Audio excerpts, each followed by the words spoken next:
आज हम करने जा रहे हैं अलंकार।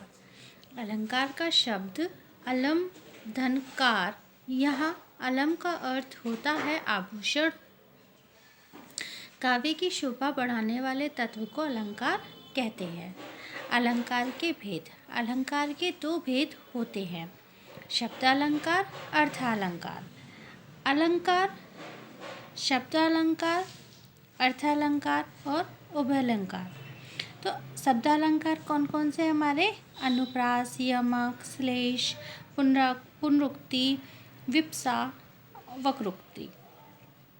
अर्थालंकार उपमा, रूपक, उत्प्रेक्षा, मानवीकरण, विरोधाभास, संदेह, अतिशयोक्ति, उपमेय, उपमा और भ्रांतिमान। उभयालंकार संसृष्टि, संकर। ये हमारे अलंकारों के नाम होते हैं, ये रूप होते हैं। अब हम आगे विस्तार से करने जा रहे हैं, इनके बारे में डिटेल में बताती हूँ। देखिए, अब हम कर रहे हैं उपमा अलंकार। जब पंक्ति में योजक चिन्ह, जो ये है योजक चिन्ह कहते हैं इसको, आए, शब्द सा सी से सम सरिस आए तो उपमा अलंकार होगा। मतलब आप समझ जाइए कि जहाँ एक योजक चिन्ह है और सा सी से सम सरिस आए तो समझिए कि वो उपमा अलंकार है। ये इसकी एक ट्रिक है। एकदम समझ जाएंगे नैनो सेकंड में कि जहाँ आपको ये वर्ड्स देखने मिले तो लगा दीजिए उपमा अलंकार। जैसे मुख चंद्रमा सा सुंदर है, तो मतलब योजक चिन्ह और सा आया है तो सीधे समझिए उपमा अलंकार है। चांद की सी उजली जाली, तो योजक चिन्ह और सी। पीपर पात सरिस मंडोला, ठीक है, तो इसमें क्या है? सरिस, तो ये वर्ड आया देखने के लिए, तो ये उपमा अलंकार। ये लगाइए कि उपमा अलंकार में हमेशा तुलना की जाती है। क्या की जाती है? उपमा अलंकार में तुलना की जाती है। जैसे आपको मैं एक उदाहरण और देती हूँ, जय लक्ष्मी सी उदित, तो ये भी हमारा उसी में आता है उपमा अलंकार में। और जैसे मुख बाल रवि सम लाल होकर ज्वाला सा बोधित हुआ, तो इनसे पहले एक योजक चिन्ह है सम सा, इनसे पहले जो योजक चिन्ह भी है और साब सम भी वर्ड देखने को मिल रहा है, तो ये हमारा होता है उपमा अलंकार। जैसे एक एग्जाम्पल बताती हूँ मैं आपको, वह दीप शिखा सी शांत भाव में लीन। तो ये जो इस टाइप के जो जितने भी उदाहरण आपको देखने को मिलेंगे तो वो सारे हमारे उपमा अलंकार में आते हैं। चलिए अब हम चलते हैं अपने रूपक अलंकार पर। तो रूपक अलंकार क्या कहता है हमारा? जब पंक्ति में योजक चिन्ह आए, शब्द सा सी से सम न आए तो रूपक अलंकार होगा। जैसे मैया मैं चंद्र खिलौना ले हूँ, तो इसमें सिर्फ योजक चिन्ह आया है, ठीक है। इसमें क्या होता है? इसमें चीज़ वही होती है कि उसे चांद के जैसा एक खिलौना चाहिए। मतलब वो जो चांद को खिलौना समझ रहे हैं, किशन जी अपनी मम्मी से बोल रहे हैं कि मैया मुझे ये चांद जो है वो दे दो, मुझे तो ये खिलौना चाहिए, ठीक है। चरण कमल बंदो हरि राय, ठीक। तो इसमें सिर्फ एक योजक चिन्ह है, ठीक। और राम कृपा भव निशा सिरानी, तो रूपक में चीज़ वही होती है। मतलब इसमें कुछ उपमा मतलब किसी से तुलना नहीं की जाती है या कुछ नहीं होता, चीज़ें वही की वही होती हैं, ठीक है। जहाँ गुण की अत्यंत समानता दर्शाने के लिए उपमेय और उपमान को अभिन्न मतलब एक कर दिया जाए, दूसरे शब्दों में उपमान को उपमेय पर आरोपित कर दिया जाए, वहाँ रूपक अलंकार होता है, ठीक है। तो जैसे कि जलता है यह जीवन, योजक चिन्ह पतंगा, तो जीवन उपमेय है और पतंग क्या है? उपमान है। परंतु रूपक अलंकार के कारण जीवन उपमेय पर पतंग उपमान का आरोप कर दिया गया है। मतलब चीज वही है, इसमें कुछ बदलाव नहीं है। उत्प्रेक्षा अलंकार। यदि पंक्ति में ज्यों मानो इव मनु जनो जानो मनु जहूँ जनहु आता है, वहाँ उत्प्रेक्षा अलंकार होता है। जैसे जनु वर्षा रिपु प्रकट बुढ़ाई, तो जैसे ये जनु देखने मिला, लगा दीजिए टिक, उत्प्रेक्षा अलंकार। नेत्र मानो कमल है, तो ये क्या हुआ? उत्प्रेक्षा अलंकार हुआ। ठीक है, तो जैसे कि और एक उदाहरण बताएं हम, तो सोवन ओढ़े पीत पट श्याम सलोने पगात, मनो, यहाँ वर्ड आया, सुन देखिए ध्यान से, मनो नील मणि शैल पर आतप परियो प्रभात। तो ये जो मनोवर्ड देखने को मिला, तो समझिए कि ये उत्प्रेक्षा अलंकार है। उस काल मारे क्रोध के तन कांपने उनका लगा, मानो हवा के जोर से सोता हुआ सागर जगा। तो मानो ये वर्ड देखने मिला, तो समझिए ये है उत्प्रेक्षा अलंकार। ठीक, अब हम नेक्स्ट पर चलते हैं, अतिशयोक्ति। अतिशयोक्ति अलंकार, जहाँ किसी गुण या स्थिति का बढ़ा चढ़ाकर वर्णन किया जाए, वहाँ अतिशयोक्ति अलंकार होता है।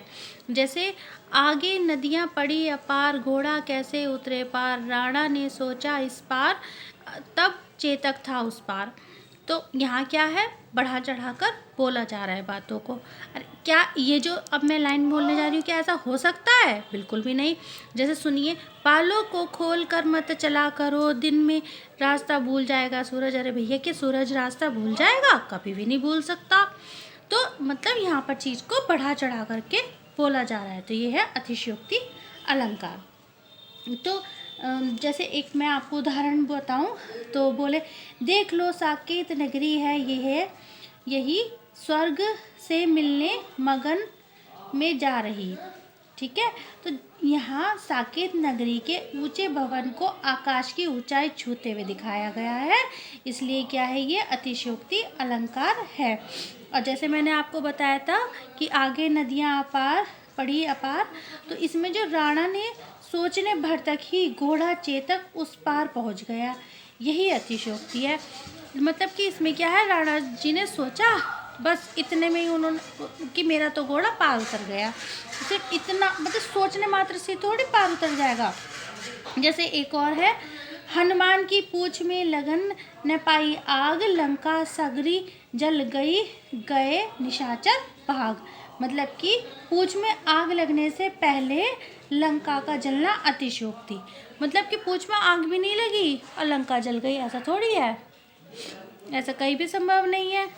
चलिए अब हम आते हैं मानवीकरण अलंकार पर। जब प्राकृतिक वस्तुओं में पेड़ पौधे बादल आदि में मानवीय भावनाओं के होने का वर्णन हो, तब वहाँ मानवीकरण अलंकार आता है। जैसे फूल हंसे कलियां मुस्काई, सागर के उर पर नाच नाच करती है लहरें मधुर गान, गुलाब खिलकर बोला। क्या कभी बोल सकता है गुलाब? नहीं। मैं आग का गोला नहीं, प्रीत की कविता हूँ। तो इसमें क्या है? मानवीकरण अलंकार है। तो मानवीकरण क्या होता है? अभी मैंने जब प्राकृतिक वस्तुओं में पेड़ पौधे बादल आदि में मानवीय भावनाओं के होने का वर्णन हो, मतलब कि इसमें ऐसा दिखा देते हैं कि ये लिविंग से रिलेटेड कर देते हैं कि इनमें मतलब जीवन है या ये बोल रहे हैं, मतलब इस तरह से दिखा देते हैं। तो ये होते हैं मानवीकरण अलंकार।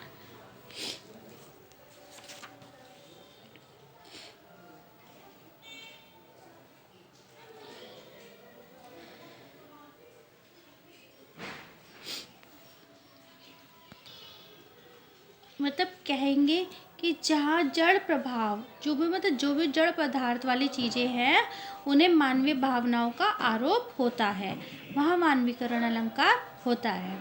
ठीक, जैसे कि उषा सुनहले तीर बरसाती, जय लक्ष्मी सी उदित हुई। तो यहाँ उष्मा को सुनहरे तीर बरसाती हुई नायिका के रूप में दिखाया गया है, इसलिए मानवीकरण अलंकार है। ठीक है, तो ये है हमारा मानवीकरण अलंकार। शब्द अलंकार के भेद। अर्थ के आधार पर शब्द अलंकार 3 प्रकार के होते हैं: अनुप्रास अलंकार, यमक अलंकार और श्लेष अलंकार। तो अनुप्रास अलंकार, जहाँ वर्ण बार बार आए तो वहाँ अनुप्रास अलंकार होता है। ठीक है, मतलब जहाँ व्यंजनों की आवृत्ति के कारण काव्य में चमत्कार उत्पन्न होता है, वहाँ अनुप्रास अलंकार होता है। जैसे बहुत ही इजी बताऊं मैं आपको, रघुपति राघव राजा राम, तो इसमें र र र वर्ण की आवृत्ति बार बार हुई है। तरनी तनुजा तट तमाल तरुवर बहु छाए, तो इसमें त वर्ण की आवृत्ति बार बार हुई है, तो यह है अनुप्रास अलंकार। चारों चंद्र की चंचल किरणें खेल रही जल थल में, तो इसमें च वर्ण की आवृत्ति बार बार हुई है, इसलिए यह अनुप्रास अलंकार है। मधुर मधुर मुस्कान मनोहर मनुज वेश का उजियाला, इसमें मा वर्ण की आवृत्ति बार बार हुई है, इसलिए यह अनुप्रास अलंकार है। यमक अलंकार, तो एक ही शब्द से अधिक बार अर्थ निकले उसके, तो वो होता है यमक अलंकार।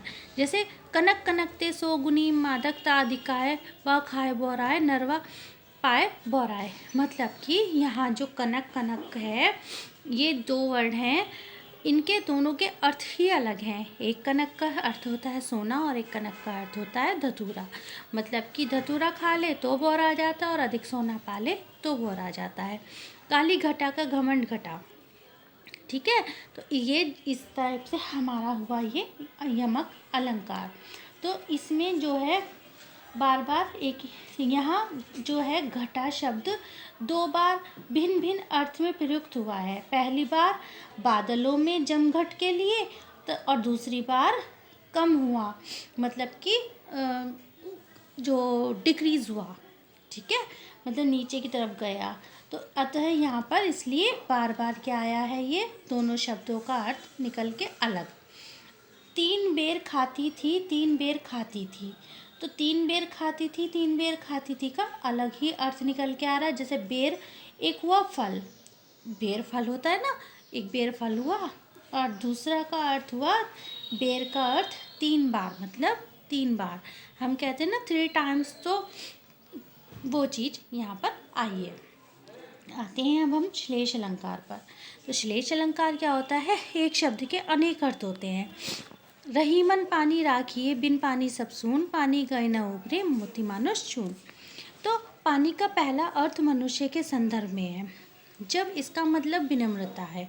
ठीक, रहीम कह रहे हैं कि मनुष्य हमेशा विनम्रता होनी चाहिए मनुष्य में, ठीक है, पहले पानी का अर्थ। दूसरा, पानी का दूसरा अर्थ आभा, तेज या चमक से है, जिसके बिना मोती का कोई मूल्य नहीं है, ठीक है। तो यह पानी का अर्थ मोती के साथ चमक से और मनुष्य के साथ स्वाभिमान से व चून में जल से है, ठीक है।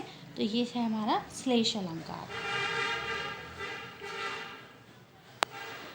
देखिए, एक श्लेष अलंकार का मैं आपको और एक एग्जाम्पल देती हूँ। जो रहीम गति दीप की कुल कपूत गति सोई, बारे उजियारो करे बड़े अंधेरा होए। तो मतलब यहाँ पे बारे के दो अर्थ हैं, जैसे जलाने पर तथा बचपन में। बड़े के दो अर्थ हैं, बड़ा होने पर तथा बुझने पर। तो ये इसके अर्थ निकल के आते हैं। तो ये हमारा श्लेष अलंकार है। आप मेरे साथ ऐसे ही मेरे चैनल पर बने रहें। मैं आपके लिए और भी अच्छी अच्छी वीडियोस लेकर आऊँगी। मेरे चैनल को सब्सक्राइब करें और मेरी वीडियो को लाइक करें।